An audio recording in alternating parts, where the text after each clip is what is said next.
Oi, gente, tudo bem? Bom dia, boa tarde, boa noite. Eu não sei a hora que vocês estão vendo esse vídeo ou ouvindo esse áudio. Então, estamos aqui em mais um episódio de transição entre assombrações do Recife e entre as assombrações e a história da cidade. E esse livro que eu trouxe hoje para vocês é um livro maravilhoso. Ele faz várias pontes interessantes a respeito do Recife, da época do século XIX, né, que a gente pode citar como sendo um período meio neogótico do Recife, que a gente tem as nossas lendas, né, nossas histórias. E ela faz uma ponte maravilhosa entre Gilberto Freire, as assombrações e o século XIX. E o livro que eu trago hoje para vocês é o livro de Fátima Quintas, Assombrações e Coisas do Além. Olha que formato lindo que esse livro tem. Ele é relativamente fininho, mas como ele tem um formato grande, as letras são grandes, ele é muito bem editorado. Foi feito pela Fundação Gilberto Freire, inclusive. Fundação Gilberto Freire, em 2009. E esse livro também faz parte da minha coleção. Então, estamos aqui com mais um episódio da Estante Viva. A nossa estante é viva, ela não é uma estante assombrada, porque a gente lê os livros que a gente tem e a gente usa-os na nossa pesquisa. Então, cada vez que eu trago um livro para vocês, pode ter certeza que esse livro foi usado e manuseado e lido várias vezes. Não é só uma foto de um livro com um trecho copiado e colado. É um livro que tem alma, que tem vida e que é passado para vocês. Então, esse livro daqui eu comprei na Livraria Imperatriz em 2009. Mas ele existe para vender, eu acredito, nas livrarias, nos sites de livrarias, e possivelmente vocês o encontrarão na estante virtual, como eu vou dar a indicação ao final. E é muito bom o livro, ele tem ilustrações maravilhosas, que remete muito a Assombrações do Recife Velho, de Gilberto Freire, Assombrações e Coisas do Além, a convivência entre vivos e mortos na civilização do açúcar. Eu não vou ler esse livro, eu vou passar as dicas e eu fiz algumas marcações aqui, que é onde eu encontrei coisas importantes que precisam ser ditas, né?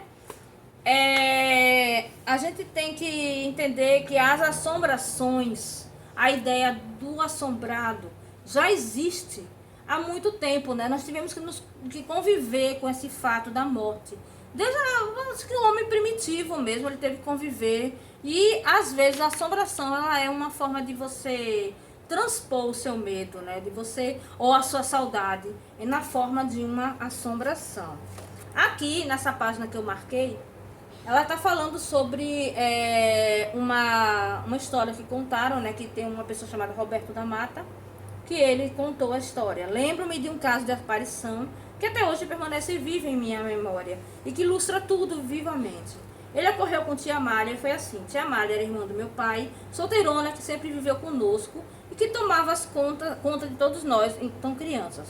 Contava ela com uma coragem aterradora que uma noite foi acordada por uma voz suave, mas firme, que delicadamente sussurrava seu nome dentre a tenebrosa escuridão do seu quarto. Acordada e calma, ela olhou para nós que ali dormíamos velados pela sua solteirice. Não éramos nós que a chamávamos de forma tão insistente. Dormíamos tranquilamente o nosso sono infantil. Quando, porém, ela virou a cabeça para o lado que dava para a porta do quarto de dormir, viu surgir diante de seus olhos uma aparição. Eis que se formava como numa fita de cinema, conforme tia Amália gostava de enfatizar, um caixão de defunto preto e roxo, seguro por duas austeras cadeiras de alto espaldar. Quando ela fixou a vista naquela imagem, o caixão se abriu lentamente e dentro dele surgiu um homem claro, cabelos pretos, bigodes mais negros ainda, pálidos e de aparência bonita. Sentado no seu próprio caixão, o homem diz olhando para ela: Amália, reze muito por mim. Imediatamente a figura desapareceu no ar de onde veio. Roberto da Mata, A Casa e a Rua, página 155 e 156. Então o que ela faz na realidade é uma interligação entre as assombrações e o açúcar, o ciclo do açúcar pernambucano. É uma coisa interessante você parar para ver que ela faz a comparação da Casa Grande de Senzala, a Casa Grande, onde moravam os senhores, as sinhás, né? E a própria Senzala, né? Onde os negros e as pessoas pobres, né? Se a gente for pensar no conceito de Casa Grande e Senzala, né? A gente entende que ela fala muito sobre isso, né? A gente entende que a casa grande era que guardava as sinhais, os senhores de engenho, ou seja, a classe privilegiada da sociedade. E a senzala guardava não só os negros, mas também até hoje guarda os pobres, os que não têm acesso à cultura, à educação e a formas de entretenimento. Ou seja, até hoje existe essa tênue, não é tão tênue, mas existe essa linha separando a casa grande, que são as pessoas de poder aquisitivo e no mínimo poder de conhecimento, e a senzala, que são as pessoas às quais são negadas a diversão, são negado o conhecimento, são negadas as boas escolas o conhecimento das coisas, né? Então aqui ela fala sobre por que as pessoas por que os fantasmas, né, apareciam, né? Por que aconteciam isso, né? Ela também citou aqui, que eu estava olhando agora, uma coisa muito interessante que eu achei no texto dela, que ela fala que não existem registros escritos por mulheres, por conta de a grande maioria da mulher no século XIX ser iletrada. Não era interessante a mulher saber escrever ou ler, ela deveria saber como costurar, como lidar com as negras e comandar a sua casa, como algumas mulheres, elas aprendiam algumas palavras em francês. As que tinham acesso à literatura, os pais não deixavam elas lerem tudo, ou seja, elas liam muito pouco, a não ser que o pai fosse progressista e desse a ela algum livro diferente. E só o fato de você saber ler já seria um progresso, ou seja, eram ínfimas as oportunidades de uma mulher fazer um registro. Então, se elas viam alguma coisa, se elas ouviam alguma coisa, se havia alguma história que elas queriam repassar, principalmente no Recife, elas contavam as suas escravas, né, suas mucamas, e morria com elas e morria com toda a sociedade a qual elas pertenceram. Elas contavam aos padres, que também não relatavam, porque era segredo de confessionário. Então não existem registros de mulheres escrevendo textos a respeito de basicamente nada, né?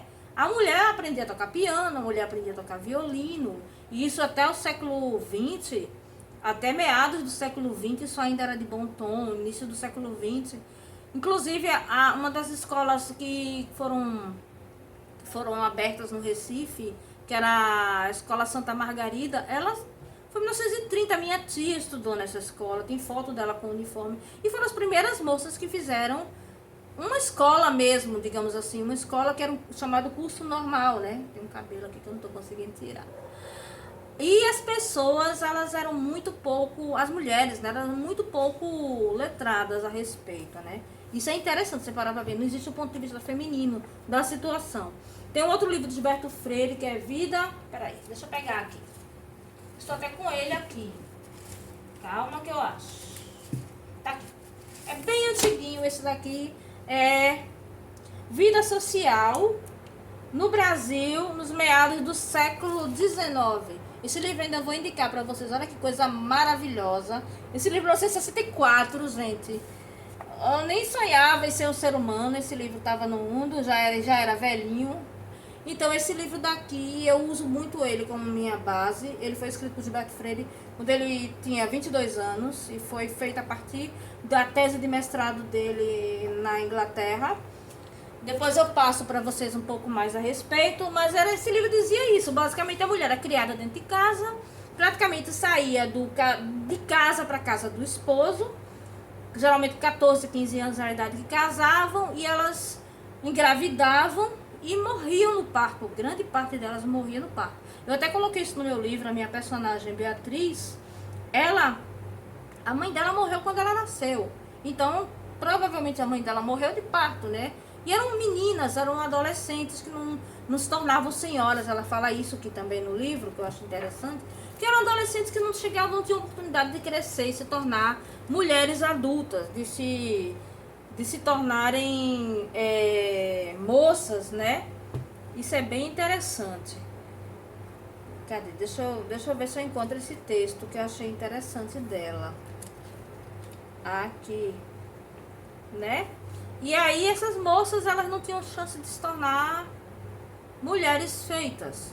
E aí elas morriam, elas iam nos seus caixões pequenos e A assombração, como eu falei para vocês, se tornava algo que dava um certo alento às pessoas que sentiam saudade de seu ente querido. Eles transformavam essa pessoa em uma assombração e aí tinha a impressão que a pessoa nunca tinha abandonado, né?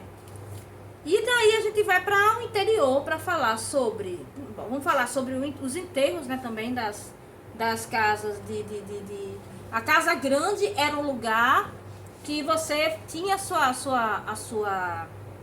o seu nível de riqueza. E na senzala também havia os enterros dos negros. Só que ao contrário dos brancos, os negros iam para dentro do cemitério dos escravos. Ou seja, você não tinha direito a uma separação de situações. Você nascia escravo, morria escravo, era enterrado no cemitério dos escravos.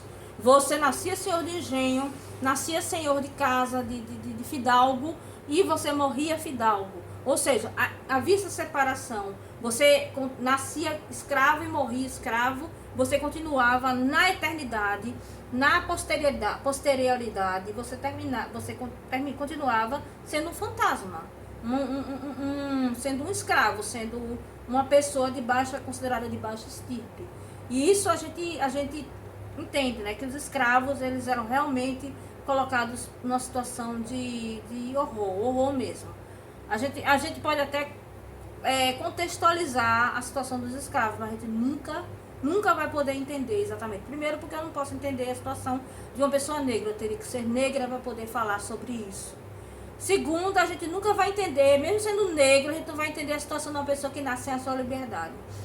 E terceiro, que está dentro do contexto histórico que a gente não tem mais acesso, como pessoas, como uma experiência empírica. A gente tem que apenas ler a respeito, e daí a gente interioriza e trabalha isso na nossa concepção da coisa, né? Ela fala sobre o engenho, né? Sobre a cana-de-açúcar e de como essa sociedade açucareira gerou essas ideias de assombrações, inclusive na zona da mata, onde a gente tem algumas assombrações que elas são típicas de lá, né? Assombrações. Outra coisa, ela fala sobre a diferença entre o cavalo e o gado, que é muito interessante. Isso é uma das partes que eu achei mais interessante do livro, que é quando ela faz aquela analogia, que o cavalo, ele por si só é um animal onde você se sente superior, ele é um animal para você fazer, você se sente superior. Então o cavalo sempre vai ser associado ao senhor de engenho que está ali em cima, está no comando, é um animal, digamos assim, com uma certa figura majestosa. E o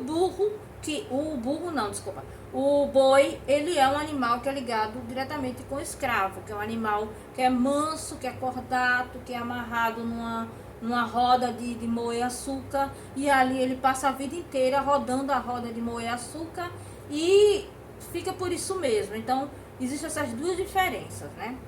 Esse livro eu dividi em duas partes. Eu falei essa primeira parte que eu achei interessante sobre essa cultura, né, de como eram tratadas as pessoas no século XIX, né? E também tem a segunda parte do livro que eu estou querendo ler, eu vou ler no próximo episódio, né? Então vai ser falando sobre algumas histórias de assombrações que ela escutou e sobre as assombrações em si, as mais famosas. Então no próximo vídeo a gente dá continuidade e termina o parecer sobre esse livro. Lembrando, o livro da Fátima Quintas você pode encontrar na estante virtual ou nas livrarias. Acho que ainda existe esse livro na livraria, não tenho certeza, porque eu comprei o livro e não mais o vi. A primeira vez que eu tive a oportunidade de pegá-lo, eu peguei e comprei imediatamente. Não sei se ele já está esgotado. É possível que esteja, porque ele é 2009, pode ser que ele não exista mais para venda, mas esse livro vale muito a pena e eu indico fortemente para vocês. Então é isso, gente. Até a próxima, até o próximo episódio da nossa Estante Viva. Um beijo!